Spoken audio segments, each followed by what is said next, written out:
Hi అండి, అందరికీ నమస్కారం. Welcome back to our channel Anusha Reddy vlogs. అందరూ ఎలా ఉన్నారు? నేనైతే చాలా బాగున్నాను. ఇంకా ఇవాళ రెసిపీ వచ్చేసి రసం ఎలా ప్రిపేర్ చేసుకోవాలో చూపిస్తున్నాను.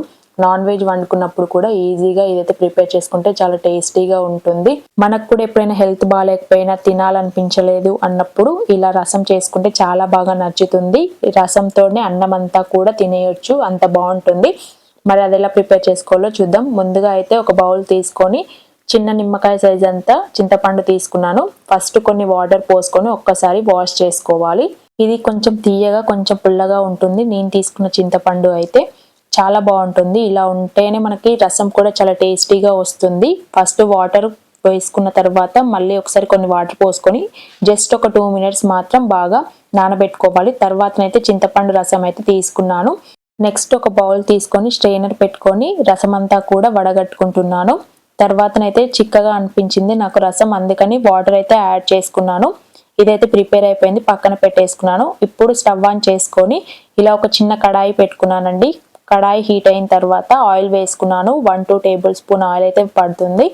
సో ఆయిల్ కొంచెం హీట్ అయిన తర్వాత జీలకర్ర, కరివేపాకు, కొత్తిమీర, మీడియం సైజు ఉన్న ఆనియన్ కూడా కట్ చేసుకొని వేసుకున్నాను. ఒక్కసారి కలుపుకోవాలి.